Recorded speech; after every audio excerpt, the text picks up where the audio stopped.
లక్ష్యాలను గమ్యాలను నెరవేర్చడానికి భవన్ కష్టపడుతూ చదువు క్రమం తప్పకుండా పాఠశాలకు వస్తూ బాగా చదువుకుంటుంటూ మీరు ఇంకా బాగా చదువుకోవాలని మరి మన పాఠశాల సీనియర్ ఉపాధ్యాయుని వ్యాయామ ఉపాధ్యాయుని శ్రీమతి సువర్ణలత రాజిరెడ్డి గారికి జన్మదిన శుభాకాంక్షలు ముందుగా తెలియజేస్తూ ఈ జన్మదినాన్ని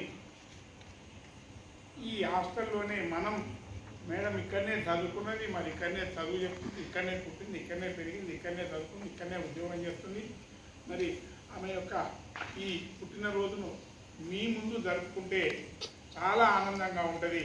మీకు కూడా మీ జీవితంలో ఒక మంచిని స్ఫూర్తిని అందించే విధంగా ఈ జన్మదిన కార్యక్రమాన్ని ఇక్కడనే జరుపుకుందామని ఇంతకుముందు 3:30కు నాకు మేడం ఫోన్ చేసి ఇంకా నేను హాస్టల్ పోతున్న పిల్లలకి స్వీట్ తీసుకపోతున్నా ఇంకా అని నేను నాకు కూడా అదే మన హాస్టల్ పిల్లలు మరి చాలా దూర ప్రాంతం నుంచి ఊరుకోడు ఇక్కడ చదువుకుంటూ నేను కూడా వాస్తవానికి ఇక నేను సార్ తయారైన వేరేది కూడా సార్ కూడా నాతో ఉండదు. అయినా ఖచ్చితంగా నేను ఇక్కడ రావాలి, కార్యక్రమానికి రావాలి అని చెప్పేసి అక్కడ పోయితో ఇక్కడికి వచ్చిన వేళ చెప్పాలి. అంటే ఇటువంటి కార్యక్రమాన్ని ఇక్కడ చేయడానికి ఒక ఉద్దేశం.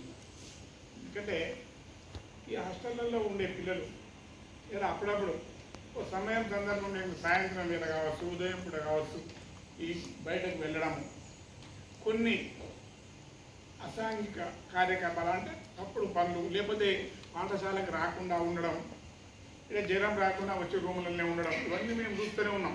మేడం నేను ఈ మధ్య ఈ సంవత్సరం నుంచి చాలామంది పిల్లలు రోజు 5-6 హాస్టల్లో అనుకుంటారు జ్వరం రాకుండా. నిజంగానే జ్వరం వస్తే మీరు రెస్ట్ తీసుకోండి, కానీ ఏదో వంక చెప్పి హోంవర్క్ చేయకను, లేకపోతే ఇంకేదన్నా ఫార్మేటివ్ కంప్లీట్ చేయకను, అటువంటి చిన్న చిన్న కారణాలు చెప్పి మీరు ఇక్కడ ఉండరు. మరి మీరు బాగా చదువుకోవాలి, కష్టపడి చదువుకోవాలి. పాఠశాలలో ఇటువంటి ఉత్సవాలు జరిపి మీకు ఒక స్ఫూర్తిని నింపడానికి ఈరోజు ఈ జన్మదిన కార్యక్రమాన్ని ఇక్కడ మన హాస్టల్లో జరుపుకోవడము మనకు చాలా సంతోషము. ఒకసారి మీరు కరతాళ ధ్వనుల ద్వారా మేడంకు జన్మదిన శుభాకాంక్షలు తెలియజేయాలి. ఓకేనా?